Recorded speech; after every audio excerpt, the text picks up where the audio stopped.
Strong base மட்டும் கொஞ்சம் week. இந்த டைலாக் நம்ம எல்லாருமே கேட்டிருப்போம். அதுவே பில்டிங்கும் ஸ்ட்ராங்காக இருந்து பேஸ்மெண்ட்டும் ஸ்ட்ராங்காக இருந்தால் அந்த ஸ்ட்ரக்சர் எப்படி இருக்குன்றதை இந்த வீடியோவை பார்த்து தெரிஞ்சுப்போம். எல்லாருக்கும் வணக்கம். நான் உங்கள் சிவில் ஸ்ட்ரக்சரல் இன்ஜினியர் மணிகண்டன் பேசுகிறேன். சென்னை மேடவாக்கம்க்கு அடுத்த வேங்கிவாசல் சைட்டில் தான் இந்த ஒரு விஷயத்தை நம்ம பண்ணியிருக்கோம். நம்ம ஜென்ரலாக போடக்கூடிய பேஸ்மெண்ட் ஸ்ட்ரக்சர் எப்படி இருக்குன்னு பார்த்தீங்கன்னா, எக்ஸிஸ்டிங் சாயிலுக்கு மேலே கிரேட் பீம் போடுவோம். இந்த கிரேட் பீம் மேலே பிரிக் ஒர்க் ஆக்டிவிட்டி வந்து கேரி அவுட் பண்ணிவிட்டு அதுக்கடுத்து டை பீம் போடுவோம்.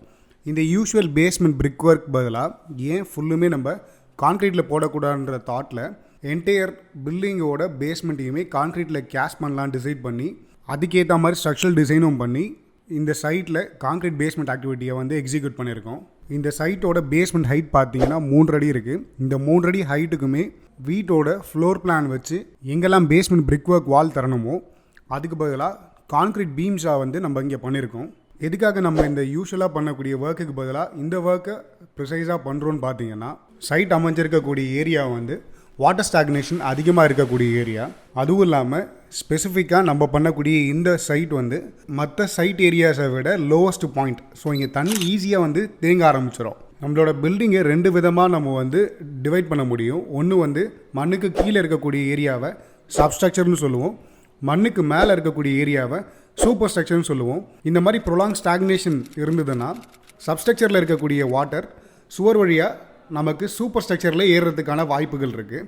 இதை அவாய்ட் பண்ணுறதுக்காக நம்ம இந்த ஒரு விஷயத்தை பண்ணியிருக்கோம். ஃப்ளையர்ஸ் மாதிரியான வாட்டரை கம்மியாக அப்சர்வ் பண்ணக்கூடிய மெட்டீரியலை வச்சு பேஸ்மெண்ட் ரெடி பண்ணலாமா இல்லை வேறு மெட்டீரியல் வச்சு ரெடி பண்ணலாமான்ற தாட்டில் இருக்கும்போது சுப்பீரியரான மெட்டீரியல் அப்படின்னு யோசிக்கும் போது கான்க்ரீட்டை தவிர வாட்டரை கம்மியாக அப்சர்வ் பண்ணக்கூடிய மெட்டீரியல் வேறு எதுவும் கிடையாது.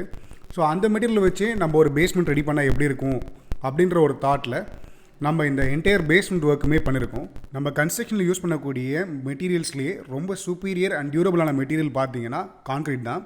இந்த கான்க்ரீட்டை வச்சு போடக்கூடிய பேஸ்மெண்ட்டோட லைஃப்பை நான் சொல்லணும்னு அவசியம் கிடையாது, காலத்துக்கும் நின்று பேசுவோம். அந்த அளவுக்கு இதோட குவாலிட்டியும் ஸ்ட்ரென்த்துமே இருக்கும். இந்த கான்க்ரீட் பேஸ்மெண்ட் பண்ணும்போது நாங்கள் ஃபேஸ் பண்ண சேலஞ்சஸை நான் உங்களுக்கு சொல்கிறேன். நம்ம நார்மலாக பண்ணக்கூடிய பிரிக் ஒர்க் பேஸ்மெண்ட்டை விட இதோட ஒர்க் வந்து ரொம்ப அதிகம். எந்த ஒரு கான்க்ரீட்டிங் ஆக்டிவிட்டினாலும் அதோட ஷட்டரிங்ன்றது ரொம்ப இம்பார்ட்டன்ட் ஆஸ்பெக்ட். ஏன்னா ஷட்டரிங்கில் சின்ன ஒரு ஃபெயிலியர் நடந்தாலும் அது டோட்டலாக ஒரு ரிவர்ஸ் பண்ண முடியாத ஒரு ப்ராப்ளம் வந்து நம்ம கிரியேட் பண்ணிடும். இந்த வீடியோலேயே உங்களால் நோட்டீஸ் பண்ண முடியும். இந்த ஷட்டரிங்க்கு எவ்வளோ சப்போர்ட்ஸ் நம்ம கொடுத்துருப்போன்றதை பாருங்கள். அது போக எவ்வளோ முட்டு தர முடியுமோ அதெல்லாம் கொடுத்து ஃபுல்லாக டைட் பண்ணியிருக்கோம். இருந்துமே இன்னொரு ப்ராப்ளம் என்ன க்ரியேட் ஆச்சுன்னா, நாங்கள் இந்த ஒர்க்கை பண்ணிகிட்டு இருக்கும்போது மழை பெய்ய ஆரம்பிச்சது. மழை பெஞ்சதுன்னா ஆட்டோமேட்டிக்காக இருக்கக்கூடிய சாயில் வந்து கொஞ்சம் லூஸ் ஆகும். சாயில் லூஸ் ஆகிறதால ஷட்டரிங்கோட சப்போர்ட் எல்லாமே வீக் ஆக ஆரம்பிச்சிடும். இதுக்காகவே கான்க்ரீட்டிங் போடுறதுக்கு முன்னாடி ப்ரையராக ஒரு செக்கிங் பண்ணோம், சப்போர்ட்ஸ் எல்லாமே ஸ்டிஃபாக இருக்கான்னு. இதெல்லாம் என்ஷூர் பண்ணதுக்கப்புறம் தான் கான்க்ரீட்டிங் பிளான் பண்ணோம். கான்க்ரீட்டை பொறுத்த வரைக்கும் ரெடிமிக்ஸ் கான்க்ரீட் தான் யூஸ் பண்ணியிருக்கோம். ரெடிமிக்ஸ் கான்க்ரீட்டை பொறுத்த வரைக்கும் அதோட பம்பிங் ப்ரெஷர் வந்து அதிகமாக இருக்கும். அந்த பம்பிங் ப்ரெஷரில் நமக்கு சப்போர்ட் வீக் ஆச்சுன்னா நமக்கு அது ஒரு பெரிய ஒரு ப்ராப்ளம் ஆயிரும். அதுக்காகவே ரெடிமிக்ஸ் கான்க்ரீட்டில் பம்பிங் இல்லாமல் மேனுவல் லேபர்ஸை வச்சு கான்க்ரீட் போட ஆரம்பித்தோம். கான்க்ரீட் போட்டு கம்ப்ளீட் பண்ணிட்டோம். இது வந்து ஃபாஸ்ட் செட்டிங் சிமெண்ட். ஸோ அதனால் ஒர்க்குமே டக்குன்னு முடிய ஆரம்பிச்சது. கான்க்ரீட் போட்ட உடனே நமக்கு ஃபாஸ்ட்டாக செட் ஆக ஆரம்பிச்சிருச்சு. நம்ம யூஸ்வலாக பண்ணக்கூடிய பிரிக் ஒர்க் டைப் பேஸ்மெண்ட் ஒர்க்கில் பார்த்தீங்கன்னா சம்பு செப்டிக் டேங்க்குக்கு போகக்கூடிய ப்ளம்பிங் அவுட்லெட் பைப்ஸ்லாம் பார்த்தீங்கன்னா பிரிக் ஒர்க்கை உடச்சிட்டு அதுக்கப்புறம் லேட்டராக இன்சர்ட் பண்ணுவோம். ஆனால் இந்த கான்க்ரீட் பேஸ்மெண்ட்டில் பார்த்தீங்கன்னா எங்கெல்லாம் பைப்ஸ் வரப்போகுதோ அந்த இடத்துல ப்ரையராக ப்ரீ பிளானிங்கோட நம்ம பைப்ஸுக்கு தேவையான ஹோல்ஸை செங்கல் வச்சுட்டு நம்ம வந்து கொடுத்துருப்போம்.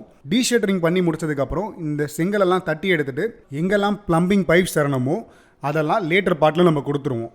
நீங்கள் உங்கள் வீட்டோட பேஸ்மெண்ட் ஆக்டிவிட்டி பிளான் பண்ணுறீங்கன்னா இந்த மாதிரியான கான்க்ரீட் பேஸ்மெண்ட்டை ட்ரை பண்ணுங்கள், ரொம்பவுமே வேர்த்தாக இருக்கும். இந்த வீடியோவை பேஸ்மெண்ட் கட்ட பிளான் பண்ணக்கூடிய உங்கள் ஃப்ரெண்ட்ஸ் அண்ட் ஃபேமிலி மெம்பர்ஸுக்கு ஷேர் பண்ணி இந்த கான்க்ரீட் டைப் பேஸ்மெண்ட்டை அவங்களோட சைட்டில் இம்ப்ளிமெண்ட் பண்ணி ட்ரை பண்ண சொல்லுங்கள். இன்னொரு இன்ஃபர்மேட்டிவான வீடியோவில் உங்களை சந்திக்கிறேன். தேங்க்யூ, தேங்க்ஸ் ஃபார் வாட்சிங்.